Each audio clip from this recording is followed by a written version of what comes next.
Hello, welcome to another episode of my YouTube channel.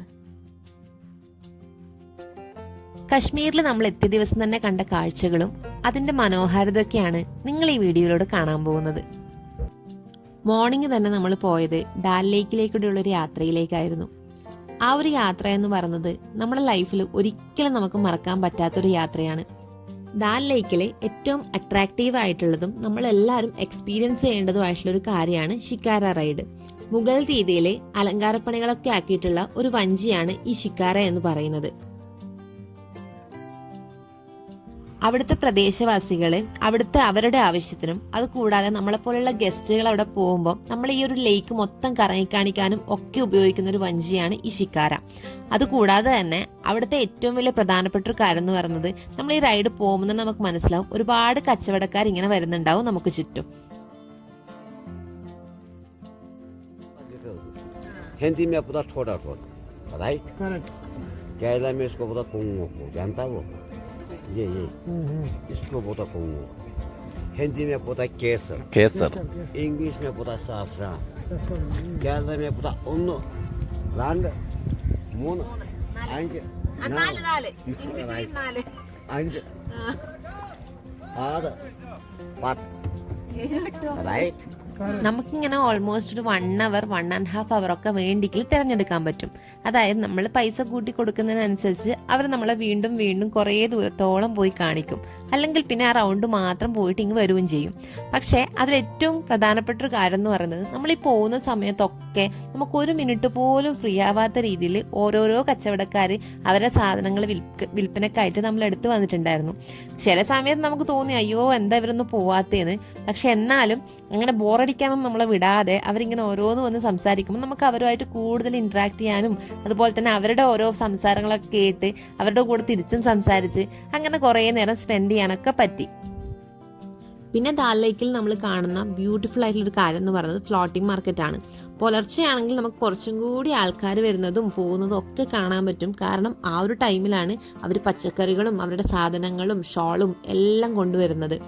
അപ്പം നമ്മൾ പോയ സമയത്തും ആൾക്കാർ നമ്മുടെ കൂടെ ഉണ്ടായിരുന്ന ഈ വഞ്ചി തുഴയുന്ന ആ ഒരു ചേട്ടൻ ഇങ്ങനെ പറയുന്നുണ്ടായിരുന്നു ഇവിടെ നിർത്തണോ മാഡം എന്നൊക്കെ ചോദിക്കുന്നുണ്ടായിരുന്നു. കാരണം ഓരോ സ്ഥലത്ത് പോകുമ്പോഴും അവിടെയൊക്കെ ഇങ്ങനെ ഓരോരോ ഫ്ലോട്ടിംഗ് മാർക്കറ്റ് നമുക്കിവിടെ കാണാൻ പറ്റുന്നുണ്ട്.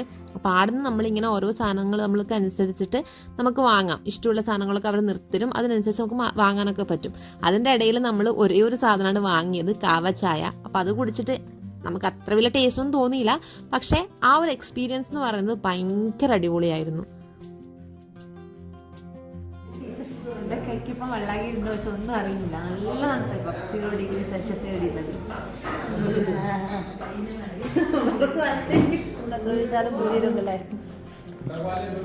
പൂരി എങ്ങനെ ചോറിയ ഭട്ടൂരി എങ്ങനെയുണ്ട് പറ. അടിപൊളിയായിട്ടുണ്ട്. തേജസ്സേ പറ, ടേസ്റ്റ് ചെയ്ത് നോക്കിയിട്ട് പറ. ഞം ഞം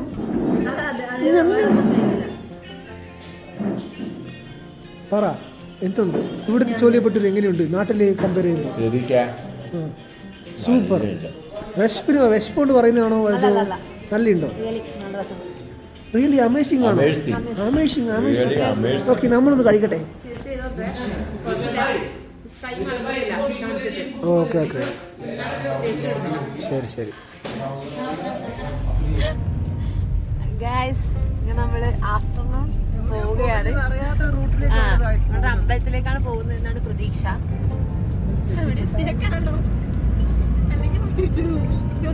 എവിടെയെങ്കിലും നമ്മൾ പോകും. ഇതാണ് എന്തോ ഞാൻ എവിടെയോ കണ്ടിട്ടുണ്ട് ഈ ഒരു സ്ഥലം. സിനിമയിലുണ്ടെന്നാണ് വിശ്വാസിക്കുന്നത്.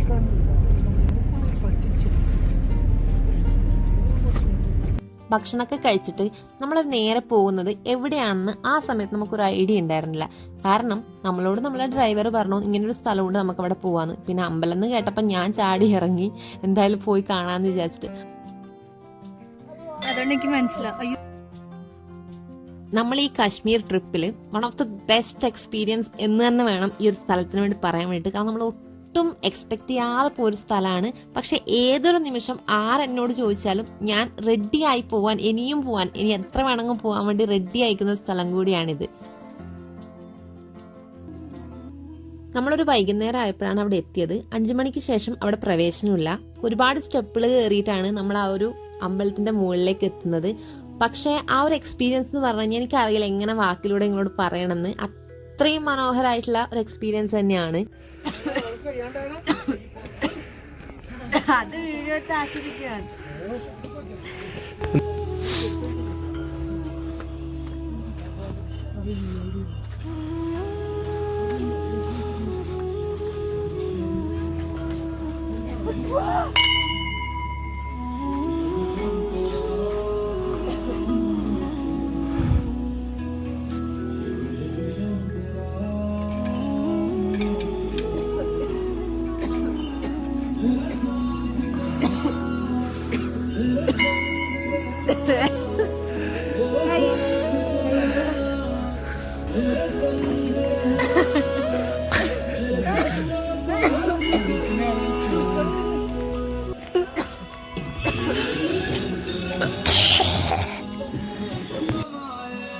അതെ, നമ്മൾ അങ്ങനെ അവസാനമായിട്ട് എത്തിയിരിക്കുന്നത് ശങ്കരാചാര്യ കുന്നിൻ്റെ മുകളിൽ സ്ഥിതി ചെയ്യുന്ന ശ്രീ ശങ്കരാചാര്യ ക്ഷേത്രത്തിലേക്കാണ്. ഒട്ടും യാതൊരു ഐഡിയ ഇല്ലാത്ത, ഒന്നിനെക്കുറിച്ചും അറിയാത്ത ഒരു സ്ഥലമാണ്. ഒട്ടും പ്ലാൻഡ് അല്ലാത്ത, ഭയങ്കര യാദൃശ്ചികമായി എത്തിയൊരു സ്ഥലമാണ്. പക്ഷേ എൻ്റെ ലൈഫ് ലോങ് ഞാൻ ഓർത്തിരിക്കുന്ന ഒരു സ്ഥലം കൂടിയായിരിക്കും ഇത്. മുടിയുമായി പ്രണയത്തിലായവൾ. ഗൈസ് നോക്കൂ, അയ്യോ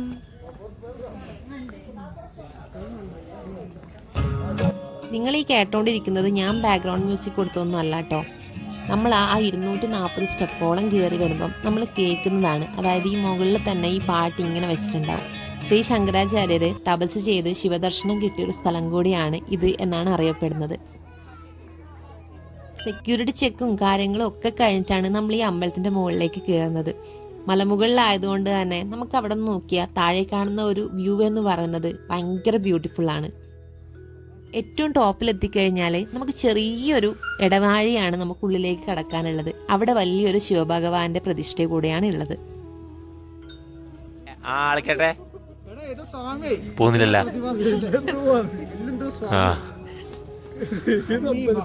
മുടിക്കെന്ത് പറ്റി? എന്റെ മുടിയെല്ലാം മുകളിലോട്ട് പോകുന്നു.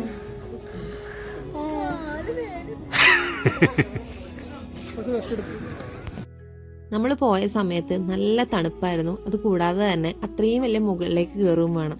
അതുകൊണ്ട് തന്നെ നമ്മളിങ്ങനെ ചുമച്ചുകൊണ്ടായിരുന്നു മുകളിൽ കയറിയിട്ടുണ്ടായിരുന്നത്. കാരണം ശ്വാസം കഴിക്കാൻ വേണ്ടി കുറച്ച് ബുദ്ധിമുട്ടായിരുന്നു. പക്ഷേ അവിടെ നിന്ന് ആ ദർശനമൊക്കെ കിട്ടി ഇറങ്ങിയ സമയത്ത് ആ ഒരു പോസിറ്റീവ്നെസ് എന്ന് പറയുന്നത് അത്രയും ഭയങ്കരമാണ്. കാരണം എനിക്ക് ഇവിടെ നിന്ന് ഇത്രയും അടിപൊളിയായിട്ടൊരു എക്സ്പീരിയൻസ് കിട്ടിയിട്ടില്ല എന്ന് തന്നെ വേണം പറയാൻ വേണ്ടിയിട്ട്. മേ ബി നമ്മൾ ഒരിക്കലും പ്ലാൻ ചെയ്യാതെ നമ്മൾ ലിസ്റ്റിൽ പോലും ഇല്ലാത്തൊരു സ്ഥലമായതുകൊണ്ടായിരിക്കാം. എന്തായാലും അത്രയും അടിപൊളിയായിട്ടുള്ള എക്സ്പീരിയൻസ് നമുക്ക് തന്നത്, അല്ലെങ്കിൽ നമുക്ക് കിട്ടിയത് എന്തോ വലിയൊരു ഭാഗ്യമായിട്ട് തന്നെ കണക്കാക്കപ്പെടുന്നു. അതുകൊണ്ട് തന്നെ നമ്മൾ വീണ്ടും ഡ്രൈവറെ വിശ്വസിച്ച് അയാളുടെ പാതയിൽ തന്നെ പോകാൻ തുടങ്ങി. പിന്നെ നമ്മൾ പോകുന്ന പാതയിൽ കണ്ടതെന്ന് പറഞ്ഞാൽ ഒരുപാട് റെസ്ട്രിക്റ്റഡ് ആയിട്ടുള്ള ഏരിയാസും അതുപോലെ തന്നെ തുളിപ്പ് ഗാർഡൻ, അങ്ങനെ കുറേ ഗാർഡനും കാര്യങ്ങളൊക്കെ ആയിരുന്നു. അപ്പം നമുക്ക് വലിയ ഐഡിയ ഉണ്ടായിരുന്നില്ല നമ്മൾ എങ്ങോട്ടാണ് പോകുന്നത്. അവസാനമാണ് മനസ്സിലായത് നമ്മൾ ഒരു ഗാർഡനിലേക്കാണ് പോകുന്നത് എന്നുള്ളത്. സ്നേഹത്തിന്റെ തോട്ടം എന്നറിയപ്പെടുന്ന ആ ഒരു തോട്ടത്തിൽ നമ്മൾ എത്തിയത് ഓഫ് സീസൺ ആയതുകൊണ്ട് തന്നെ പൂക്കളും ചെടികളൊന്നും അങ്ങനെ പൂത്തെളിഞ്ഞ് നിൽക്കുന്നൊന്നും ഉണ്ടായിരുന്നില്ല. പക്ഷെ എന്നാലും കാണാൻ ഒരു പ്രത്യേക ഭംഗി തന്നെയായിരുന്നു. വയലുണ്ട്.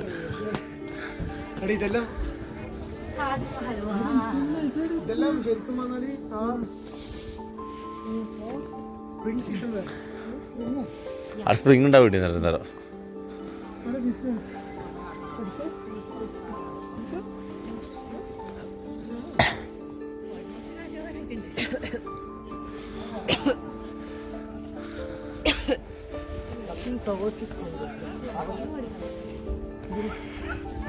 ദാൽ തടാകത്തിന്റെ കിഴക്കൻ തീരത്ത് 1619 മുഗൾ ചക്രവർത്തിയായ ജഹാംഗീർ തന്റെ പ്രിയ പത്നിയായ നൂർജഹാന് വേണ്ടി നിർമ്മിച്ചതാണത്രേ ഈ ഉദ്യാനം. അതുകൊണ്ടാണോന്നറിയില്ല, അതിനുള്ളിൽ കയറിയ സമയത്ത് that is something related to love എന്നൊരു ഫീല് എനിക്ക് കിട്ടിയിട്ടുണ്ടായിരുന്നു. പിന്നെ അവിടെ എത്തിക്കഴിഞ്ഞാൽ അവിടെ ഉള്ളിൽ ഏതോ മലമുകളിൽ നിന്ന് വരുന്ന വെള്ളമൊക്കെ നമുക്ക് ലഭിക്കും പോലും. അത് കിട്ടിയാൽ ഭയങ്കര ഭാഗ്യമാണെന്നാണ് പറയുന്നത്.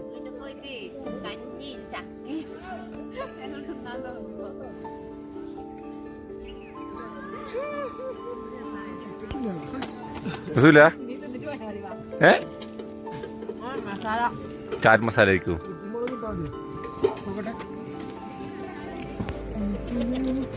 സോറി ഭയ്യ.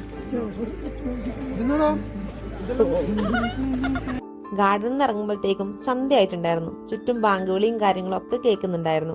നമ്മൾ പിന്നെ ഫുഡൊക്കെ കഴിക്കാൻ വേണ്ടി പുറത്തുകൂടി ഒന്നിങ്ങനെ കറങ്ങി. പിന്നെ ഫുൾ നമ്മുടെ സ്ഥലം പോലെയായിരുന്നു. നമ്മൾ മൊത്തം കറങ്ങി നടപ്പായിരുന്നു രാത്രി മുഴുവൻ. നമ്മുടെ ലക്ഷ്യം എന്ന് പറയുന്നത് ഫിഷ് ഫ്രൈ കഴിക്കുക എന്നുള്ളതായിരുന്നു. പിന്നെ ചുറ്റും ഡാൽ ലേക്കും അതും കണ്ടുകൊണ്ട് നല്ല ചൂട് ഫിഷ് ഫ്രൈ എങ്ങനെയുണ്ടാവും? നല്ല ഫീൽ അല്ലേ? നമ്മൾ പോകുന്നതിൻ്റെ മുന്നേ തന്നെ റീലൊക്കെ കണ്ടിട്ട് എന്തൊക്കെ കഴിക്കണം എന്നുള്ള ധാരണയുണ്ടായിരുന്നു. അതുകൊണ്ട് തന്നെ നമ്മൾ ഒരുപാട് അന്വേഷിച്ച് കണ്ടുപിടിച്ച് അവസാനം എത്തിയൊരു കട കൂടിയാണിത്. ഈ മീൻ ഫ്രൈൻ്റെ കൂടെ തന്നെ 5 തരം ചട്നിയൊക്കെ വെച്ചിട്ടാണ് അവരത് സെർവ് ചെയ്യുന്നത്.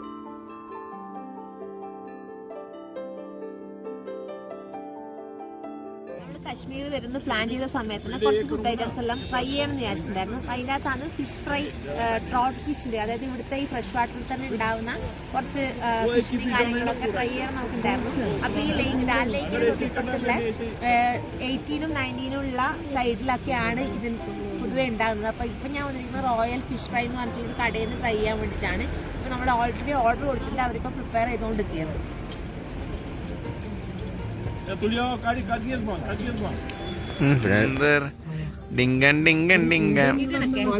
ഫൈനലി നമ്മുടെ കയ്യിൽ സാധനം എത്തി. എല്ലാവർക്കും നല്ല വിശപ്പുണ്ടായിരുന്നു. ആ ഒരു ടൈം ആകുമ്പോഴത്തേക്കും എല്ലാ സ്ഥലത്തും പോയി നല്ല ടയേർഡ് ആയിട്ടുണ്ടായിരുന്നു.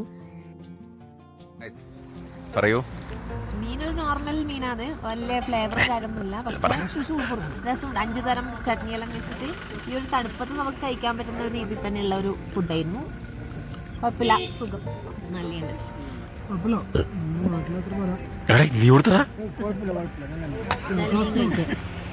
മീൻ ഖത്തം ഹുവാ.